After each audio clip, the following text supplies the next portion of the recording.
بسم اللہ الرحمن الرحیم۔ السلام علیکم دوستو، ایسے ہی سچے اور دلچسپ واقعات سننے کے لیے ہمارے چینل سبسکرائب کریں۔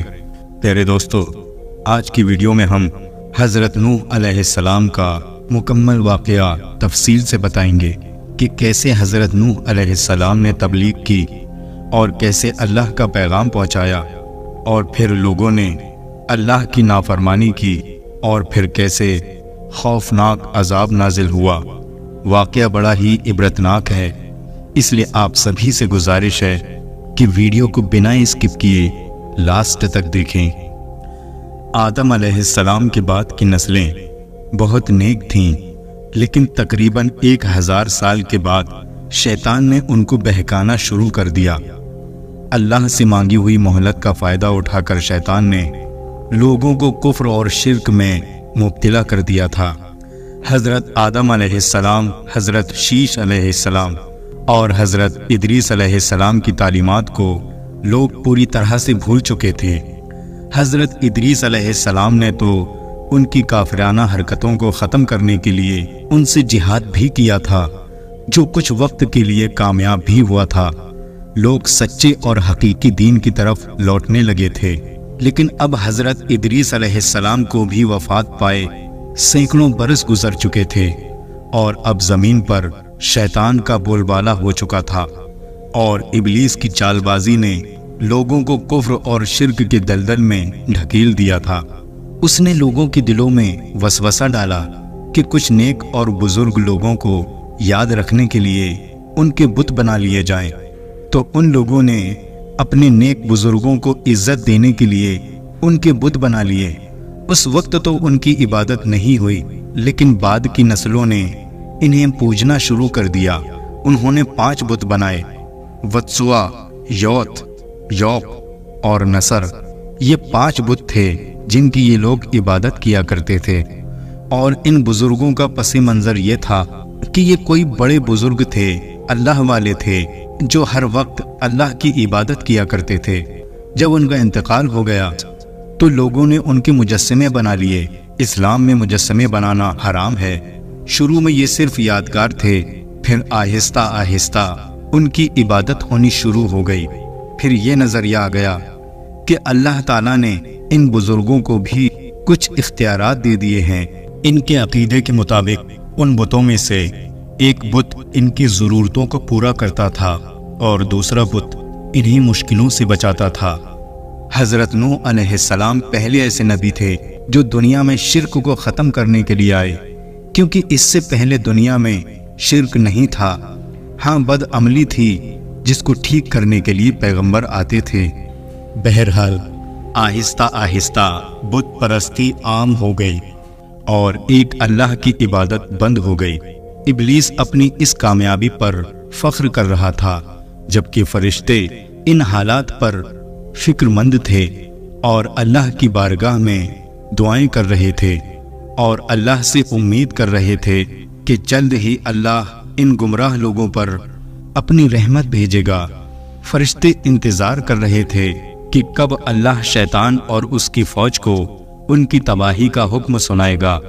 پیارے دوستو، اللہ کا ایک قانون ہے کہ جب زمین پر برائی اپنی حد تک پہنچ جاتی ہے تو وہ پھر زمین پر ایک اپنا نبی بھیجتا ہے۔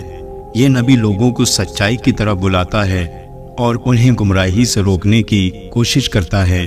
حالانکہ نبی کریم صلی اللہ علیہ وسلم اللہ کے آخری نبی تھے۔ آپ صلی اللہ علیہ وسلم کے بعد نبوت کا سلسلہ ختم ہو گیا۔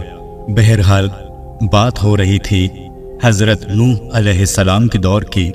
اسی سلسلے میں اللہ تعالیٰ نے حضرت نوح علیہ السلام کو اس دنیا میں بھیجا۔ حضرت نوح علیہ السلام کا ذکر قرآن شریف کی 29 سورتوں میں آیا ہے۔ ان کی پوری زندگی کو قرآن نے تفصیل کے ساتھ بیان کیا ہے تاکہ انسان ان کی زندگی سے سبق لے سکیں۔ حضرت نوح علیہ السلام کا نام عبد الملک یا عبد الغفار یا عبد الاعلی بتایا گیا ہے۔ حضرت نوح علیہ السلام کا لقب انہیں اس لیے دیا گیا کیونکہ وہ اپنی قوم کے لیے لگاتار روتے رہے اور انہیں سچائی کی طرف بلاتے رہے۔ آپ کے والد کا نام لمک تھا آپ کی عمر میں بھی اختلاف ہے۔ بعض روایات کے مطابق آپ کی عمر 1490 اور بعض روایات کے مطابق آپ کی عمر 2500 سال بیان کی گئی ہے۔ حضرت نوح علیہ السلام تقریباً 950 سال تک اپنی قوم کے درمیان رہے اور انہیں سچائی کی طرف بلاتے رہے، لیکن اس کے باوجود ان کی قوم نے انہیں نظر انداز کیا اور شرک اور بت پرستی پہ اڑے رہے۔ حضرت نوح علیہ السلام کی قوم نے ان کی باتوں کو نکارا اور ان پر طرح طرح کے الزامات لگائے۔ ان کی قوم کے لوگوں نے کہا، اے نوح، تم تو ہماری ہی طرح ایک عام انسان ہو، تمہاری باتوں میں ہمیں کچھ خاص نظر نہیں آتا۔ انہیں یہ غلط فہمی تھی کہ اللہ کا پیغام صرف فرشتوں کے ذریعے ہی آتا ہے، جبکہ اللہ نے اپنے نبیوں کو انسانوں میں سے ہی چنا۔ ان کی قوم کے مکھیا اور امیر لوگ حضرت نوح علیہ السلام کی دعوت کو ٹھکراتے ہوئے کہتے کہ تمہارے پیچھے چلنے والے اور تمہیں ماننے والے تو صرف غریب اور چھوٹے لوگ ہیں۔ ان لوگوں نے کہا، ہم تمہیں اور تمہارے ماننے والوں کو چھوٹے اور گمنام لوگوں کے سوا کچھ نہیں سمجھتے۔ ان لوگوں نے کہا، جب ہم تمہارے پیروکاروں کی طرف دیکھتے ہیں تو ہمیں صرف چند غریب، فقیر اور گمنام لوگ ہی نظر آتے ہیں، جن کا سلسلہ روزگار بھی نہایت ہی معمولی ہے۔ تو ایسی صورت میں تم کیسے امید کر سکتے ہو کہ اتنے مشہور اور معروف اور نامی گرامی لوگ تم پر ایمان لے آئیں گے اور تمہارے پیروکار بن جائیں گے؟ ہم اور یہ غریب اور چھوٹے لوگ کبھی ایک ساتھ نہیں چل سکتے۔ ہم امیر اور دولت مند لوگ ہیں اور ان غریب اور چھوٹے لوگوں کے ساتھ ایک چھت کے نیچے کبھی اکٹھا نہیں ہو سکتے۔ حضرت نوح علیہ السلام نے ان لوگوں سے کہا کہ میں اس دعوت کے بدلے تم لوگوں سے کوئی دولت یا کوئی انعام نہیں مانگتا۔ میرا مقصد اللہ کی رضا ہے اور وہی اس کا بدلہ دے گا، اور جو لوگ تمہاری نگاہوں میں چھوٹے ہیں میں انہیں خود سے دور نہیں کر سکتا، کیونکہ وہ اللہ کی مقبول بندے ہیں اور اللہ کو بہت پسند ہیں۔ ادھر حضرت نوح علیہ السلام کی قوم پر اللہ کے عذاب کا خطرہ منڈرا رہا تھا، مگر قوم اب بھی اپنے کفر پر قائم تھی۔ حضرت نوح علیہ السلام کی 950 سال کی محنت کے باوجود یہ لوگ اپنی ضد پر قائم رہے اور حق کا انکار کرتے رہے، لیکن اب ان کے فیصلے کا وقت قریب آ چکا تھا۔ اللہ تعالیٰ قرآن میں فرماتا ہے، اور انہوں نے کہا کہ میں تمہیں کھلا ڈرانے والا ہوں، صاف صاف بتا رہا ہوں۔ سورہ نوح میں اللہ فرماتا ہے کہ یقیناً ہم نے نوح کو ان کی قوم کی طرف بھیجا کہ اپنی قوم کو ڈراؤ اور خبردار کر دو، اس سے پہلے کہ ان کے پاس دردناک عذاب آئے۔ حضرت نوح علیہ السلام نے اپنی قوم سے فرمایا، اے میری قوم، میں تمہیں صاف صاف ڈرانے والا ہوں، تو تم اللہ کی عبادت کرو اور اس سے ڈرا کرو۔ اللہ کا کہنا مانو تو وہ تمہارے گناہ بخش دے گا، اور اگر تم اس کی نافرمانی کرو گے تو وہ تم پر خوفناک عذاب نازل فرمائے گا۔ حضرت نوح علیہ السلام تبلیغ کے سلسلے میں بہت محنت کرتے تھے، گھر گھر جا کر لوگوں کو دین کی دعوت دیتے تھے۔ حضرت نوح علیہ السلام اکیلے میں اور سب کے سامنے لوگوں کو سمجھاتے، ایسا کرتے کرتے 950 سال گزر گئے، لیکن چند لوگوں کے علاوہ اور کوئی ایمان نہیں لایا۔ حضرت نوح علیہ السلام کی قوم ان کا مذاق بناتی تھی، کیونکہ وہ لوگ اپنی خاندانی پرمپراؤں کو، اپنی خاندانی ریتی رواجوں کو چھوڑنے کے لیے تیار نہیں تھے۔ وہ کہتے تھے کہ یہ ہمارے باپ دادا کے ریتی رواج ہیں۔ حضرت نوح علیہ السلام نے ان کو 950 سال دین کی دعوت دی، لیکن چند افراد ہی ایمان لائے۔ آپ دن میں بھی لوگوں کو دین کی دعوت دیتے اور راتوں میں بھی گھر گھر جا کر لوگوں کو سمجھاتے۔ حضرت نوح علیہ السلام نے فرمایا، اے میری قوم، میں تم سے اس تبلیغ کی کوئی پیسے نہیں لے رہا۔ 900 سال سے پوری قوم کی مخالفت لے کر میں تمہیں دین کی دعوت دے رہا ہوں، اور تم کہتے ہو کہ ان غریبوں کو میں اپنی مجلس سے نکال دوں۔ تو یہ نہیں ہو سکتا، یہ میرے لیے ممکن نہیں ہے۔ یہ جو لوگ ایمان لانے والے ہیں اور میں انہیں صرف اس لیے اپنی مجلس سے نکال دوں کہ یہ غریب اور چھوٹے لوگ ہیں، تو یہ میرے لیے ممکن نہیں ہے۔ یہ لوگ بھی کل اپنے رب سے ملاقات کریں گے، ان کو بھی اپنے رب کی طرف سے ان کا بدلہ دیا جائے گا، اور تمہیں بھی تمہارے اعمال کا بدلہ دیا جائے گا۔ اللہ کی نظر میں امیر اور غریب کا فرق نہیں ہے۔ اگر میں نے ان کو دھتکار دیا اور اس مجلس سے نکال دیا تو کیا تم مجھے اللہ کے عذاب سے بچا سکتے ہو؟ اور رہا مسئلہ کہ میں بھی تمہاری ہی طرح انسان ہوں، تو میں نے کب یہ دعویٰ کیا کہ میں تم سے ہٹ کر کوئی انسان ہوں؟ میں نے ایسا کوئی دعویٰ نہیں کیا۔ میں یہ دعویٰ نہیں کرتا کہ میرے پاس اللہ کے خزانے ہیں، اور نہ میں غیب کی خبریں جانتا ہوں، اور نہ میں نے یہ دعویٰ کیا کہ میں کوئی فرشتہ ہوں۔ اور جن لوگوں کو تم ذلیل سمجھ رہے ہو، یہ تمہاری اپنی رائے ہے، میں تمہاری اس رائے سے متفق نہیں ہوں، بلکہ اللہ کو یہ لوگ بہت پسند ہیں۔ اسی طرح سے لوگوں کو سمجھاتے سمجھاتے 950 سال گزر گئے، لیکن آپ کی قوم جہالت پر اڑی رہی، اور ایک دن پریشان ہو کر آپ سے کہنے لگے، اے نوح، تیرا اور ہمارا یہ جھگڑا بہت طویل ہو چکا ہے، بہت لمبے وقت سے یہ ہمارا جھگڑا چل رہا ہے، اب اس جھگڑے کو ہمیں ختم کر دینا چاہیے۔ ان لوگوں نے کہا، اب جلدی کرو، جو کرنا چاہتے ہو کر لو، ہم نہ تو تمہاری دلیلوں کو کچھ سمجھتے ہیں اور نہ ہی تمہاری دھمکیوں سے ڈرتے ہیں، اور نہ ہی اس سے زیادہ ہم تمہاری بات سن سکتے ہیں۔ اور پھر ان لوگوں نے کہا کہ جس عذاب کا تم وعدہ کرتے ہو، اب وہ عذاب تم لے آؤ، کیونکہ اب ہم ایمان نہیں لانے والے۔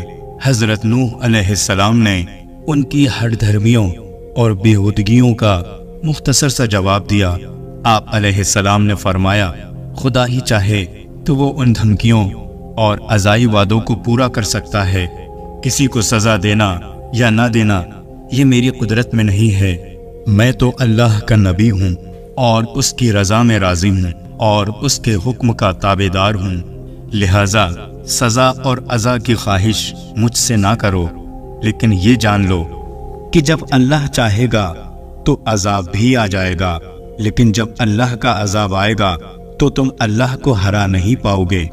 اور حضرت نوح علیہ السلام افسوس کے ساتھ بولے کہ میں نے تمہاری خیر خواہی چاہی تھی، لیکن تم اس خیر کو پسند نہیں کر رہے، اور جب اللہ نے ہی تمہیں ہلاک کرنے کا ارادہ کر لیا ہے تو میں بھلا کیا کر سکتا ہوں۔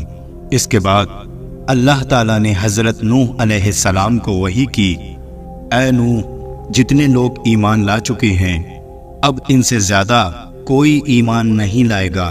اب تک عذاب ٹلا ہوا تھا کیونکہ اللہ کو پتا تھا کہ کچھ لوگ ہیں جو ابھی ایمان لائیں گے، ان کے ایمان لانے کا انتظار ہو رہا تھا۔ حضرت نوح علیہ السلام کی 950 سال تک محنت کرنے کے بعد اب تک صرف 40-50 یا ایک روایت کے مطابق 70 یا 80 لوگ ہی ایمان لائے۔ جب آخری شخص ایمان لایا پھر اللہ نے کہا، اے نوح، اب یہ لوگ ایمان نہیں لائیں گے۔ حضرت نوح علیہ السلام نے کہا، اے میرے پروردگار، میں نے دن رات اپنی قوم کو تیری طرف بلایا، میں نے ان کو پکارا کہ وہ حق کے راستے پر آ جائیں تاکہ تو ان کو بخش دے، لیکن ان لوگوں نے میری بات کو نہ مانا اور اپنے کانوں میں انگلیاں ٹھونس لیں۔ انہوں نے ہمیشہ میری مخالفت کی اور اپنے غرور اور تکبر میں ڈوبے رہے، لیکن میں نے ان کو پھر بھی دین کی دعوت دی اور ان کو کفر و شرک سے روکا، لیکن ان لوگوں نے میری بات کو نکارا اور اپنی ضد پر اڑے رہے۔ حضرت نوح علیہ السلام نے اللہ سے پوچھا، اے اللہ، اب تو بتا کہ میں کیا کروں؟ اللہ تعالیٰ نے حضرت نوح علیہ السلام کو وحی کی کہ اب جب معاملہ اس طرح سے ہے تو جو کام تم کر رہے ہو اس پر ملال نہ کرو، اب اس زمین پر وہی لوگ باقی رہیں گے جو ایمان لے آئے ہیں۔ اے نوح، تم ایک بڑی کشتی بناؤ، اور کشتی کیسی بنانی ہے اور کس طرح بنانی ہے یہ تمہیں میں بتاؤں گا، اور اب ان ظالموں کے بارے میں مجھ سے کلام بھی مت کرنا، اور آپ کو ان کے حق میں دعا کرنے کی اجازت نہیں ہے۔ یہ سب کے سب غرق ہوں گے، اور ان کے غرق ہونے کا فیصلہ ہو چکا ہے۔ پیارے دوستو، یہ واقعہ اتنا بڑا تھا کہ یہ واقعہ قرآن میں بھی ہے۔ اس کے علاوہ اس کو یہودی بھی مانتے ہیں اور عیسائی بھی مانتے ہیں۔ اس واقعے کا ذکر تمام آسمانی کتابوں میں موجود ہے۔ یہ واقعہ قرآن میں بھی ہے، تورات میں بھی ہے اور انجیل میں بھی ہے۔ حالانکہ کتابوں میں تھوڑی تھوڑی تبدیلی ہے، لیکن یہ واقعہ ساری کتابوں میں موجود ہے۔ اس طوفان کا آنا، بارش کا ہونا پوری دنیا کی تمام کتابوں میں لکھا ہوا ہے۔ حضرت نوح علیہ السلام پہاڑوں پر رہا کرتے تھے، اس لیے نہ تو وہاں پیڑ تھے نہ پودے تھے، لہذا اللہ کا حکم پا کر حضرت نوح علیہ السلام نے وہاں ایک درخت اگایا اور وہ کئی سالوں تک بڑا ہوتا رہا۔ پھر اللہ کے حکم سے اس پیڑ کو کاٹ کر اس کے تختے بنا کر ان تختوں سے کشتی بنانا شروع کر دی۔ جب قوم کے لوگ وہاں سے گزرتے تو حضرت نوح علیہ السلام کا مذاق اڑاتے اور کہتے کہ اے نوح، یہاں تو دور دور تک پانی نہیں ہے، پھر تم یہ کشتی کہاں چلاؤ گے؟ کیونکہ کشتیاں بھی اگر بنائی جاتی ہیں تو دریا کے کنارے بنائی جاتی ہیں تاکہ دھکا دے کر آسانی سے دریا میں لے جایا جا سکے، لیکن یہاں تو نہ کوئی دریا ہے اور نہ کوئی سمندر اور نہ ہی بارش، اور اگر بارش بھی ہوتی ہے تو اتنی نہیں ہوتی کہ اس میں ناؤ چلائی جا سکے۔ کوئی کہتا اے نوح علیہ السلام، دعوی پیغمبر کا کاروبار نہیں چلا تو بڑھئی بن گئے۔ دوسرا کہتا کہیں کوئی عقل مند دیکھا ہے جو خشکی میں کشتی بناتا ہو؟ کوئی کہتا اس بوڑھے کو تو دیکھو، اس عمر میں کس حالت پہ پہنچا ہے، اچھا ہی ہوا ہم اس کی باتوں پر ایمان نہیں لائے، کیونکہ اس کی عقل تو ٹھکانے پر ہے ہی نہیں۔ اس طرح کی باتیں کرتے اور قہقہے لگاتے۔ وہ سارے لوگ حضرت نوح علیہ السلام کا مذاق اڑانے لگے۔ حضرت نوح علیہ السلام نے کہا ان قریب تم اپنی آنکھوں سے دیکھ لو گے، آج تم ہمارا مذاق اڑا رہے ہو، ان قریب ہم تمہارا مذاق اڑائیں گے کہ کیسے ہم نے تمہیں دین کی دعوت دی، کیسے تمہیں دلیلیں دی، مگر تم نہیں مانے، جیسے تم ہمارا مذاق اڑا رہے ہو، ان قریب ہم بھی تمہارا مذاق اڑائیں گے۔ بہت ہی جلد تمہیں پتہ چل جائے گا کہ کون ہے کہ جس پہ ذلیل کرنے والا عذاب آئے گا، اور یہ عذاب ہمیشگی کا ہوگا۔ بہت ہی جلد طوفان آئے گا اور تم ادھر ادھر بھاگے پھرو گے، لیکن تمہیں کوئی پناہ گاہ نہیں ملے گی۔ پھر موجوں میں گھرے فریاد کرو گے کہ ہمیں بچا لو۔ بہرحال کشتی بنانا شروع ہو گئی۔ حضرت نوح علیہ السلام کو کوئی علم نہیں تھا کہ کشتی کیسے بنائی جائے، کتنی بڑی بنائی جائے، کیونکہ ان کو اندازہ نہیں تھا کہ کس طرح کا طوفان آئے گا اور وہ عذاب کیسا ہوگا۔ لہٰذا حضرت جبریل علیہ السلام حضرت نوح علیہ السلام کے پاس آتے اور وہ ان کو بتاتے کہ کون سا تختہ کیسے لگانا ہے، کون سی کیل تختوں میں کس طرح لگانی ہے۔ حضرت جبریل علیہ السلام حضرت نوح علیہ السلام کے پاس آتے رہے اور انہیں بتاتے رہے۔ دن بدن کشتی کا ڈھانچہ مکمل ہو رہا تھا، لہٰذا دھیرے دھیرے بہت محنت کرنے کے بعد کشتی تیار ہو گئی۔ ایک روایت کے مطابق حضرت نوح علیہ السلام نے یہ کشتی 100 سال میں تیار کی۔ اس کشتی کی لمبائی 300 گز، اونچائی 30 گز اور چوڑائی 50 گز تھی۔ ایک اندازے کے مطابق کشتی کی لمبائی 1 کلومیٹر سے بھی زیادہ تھی اور گہرائی 30 ہاتھ تھی۔ یہ کشتی عام کشتیوں کی طرح نہیں تھی۔ یہ کشتی اوپر سے کھلی ہوئی نہیں تھی، بلکہ اس کو جیسے نیچے سے بند کیا گیا تھا ویسے ہی اوپر سے بھی بند کیا گیا تھا، تاکہ اوپر سے جو بارش کا پانی برسے تو وہ نقصان نہ پہنچا سکے۔ کشتی کی 3 منزلیں تھیں اور ہر منزل میں ایک دروازہ تھا۔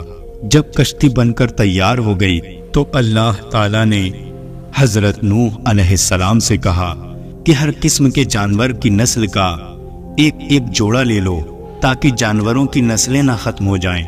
جتنے بھی جانور زمین پر رہنے والے ہیں ان سب کا ایک ایک جوڑا کشتی میں رکھ لو، اور اپنے ماننے والوں اور رشتہ داروں کو بھی اس میں سوار کر لو۔ ہاں، جس کے مقدر میں ہلاکت ہے وہ کشتی میں سوار نہیں ہوگا۔ اللہ تعالیٰ کا حکم پا کر حضرت نوح علیہ السلام نے اپنے ماننے والوں اور اپنے رشتہ داروں کو جمع کیا اور انہیں حکم دیا کہ اللہ کا نام لے کر کشتی پر سوار ہو جاؤ، اور کشتی کے چلنے اور ٹھہرنے کے وقت خدا کا نام زبان پر جاری رکھو۔ لہذا سبھی لوگ کشتی پر سوار ہو گئے اور ساتھ ہی اپنے کھانے پینے کا بہت سارا سامان بھی کشتی میں رکھ لیا۔ حضرت نوح علیہ السلام کے ساتھی ایمان والے بہت تھوڑے لوگ تھے جو اس کشتی میں سوار ہوئے۔ اللہ نے فرمایا، اب اس کشتی کا اللہ کے نام سے چلنا ہے اور اللہ کے نام سے ٹھہرنا ہے، اور یہ کہو کہ میرا رب بہت مغفرت کرنے والا اور اپنے بندوں پر رحم کرنے والا ہے۔ اور پھر بالآخر وہ وقت آ پہنچا اور سرکش قوم کے لیے سزا اور عذاب کا فرمان جاری ہو گیا۔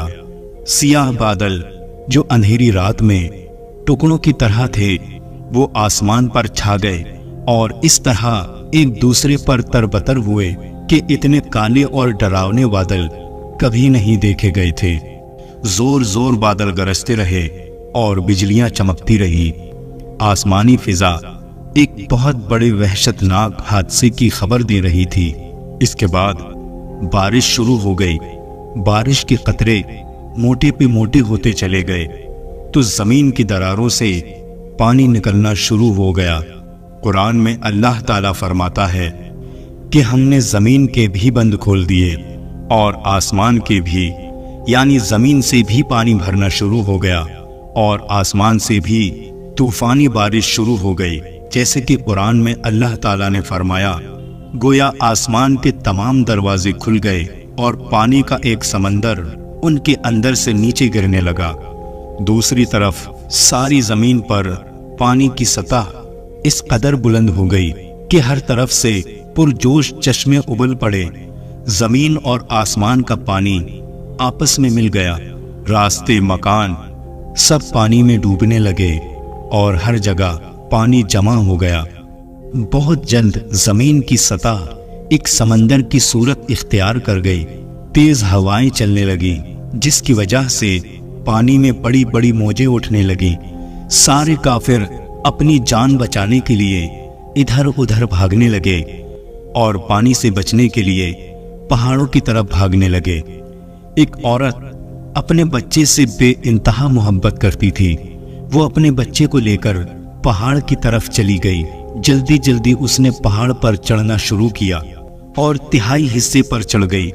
جب اس نے دیکھا کہ پانی جب اس حصے پر بھی پہنچ گیا تو وہ اوپر چڑھ گئی۔ جب وہ 2/3 پہاڑ پر پہنچی تو اس نے دیکھا کہ پانی وہاں بھی پہنچ گیا تو اس نے سیدھے چوٹی پر جا کر دم لی، لیکن پانی وہاں بھی پہنچ گیا۔ جب پانی گردن تک پہنچ گیا تو اس نے اپنے بچے کو دونوں ہاتھوں سے اوپر اٹھا لیا، لیکن جب پانی وہاں بھی پہنچ گیا تو ماں اور بچہ دونوں غرق ہو گئے۔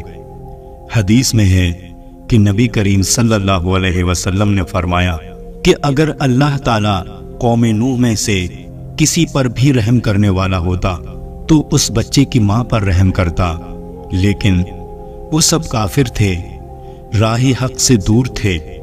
انہوں نے حضرت نوح علیہ السلام کی باتوں کو جھٹلایا اور اللہ پر ایمان نہیں لائے، اس لیے رحمت الہی سے محروم رہے۔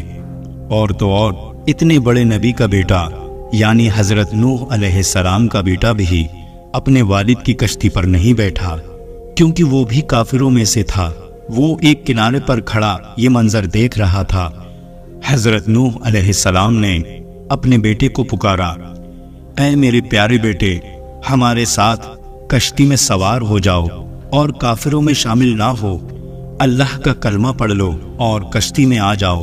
پیارے دوستو، حضرت نوح علیہ السلام نے نہ صرف باپ کی حیثیت سے بلکہ ایک پیغمبر کے طور پر آخری لمحے تک اپنی ذمہ داری نبھائی۔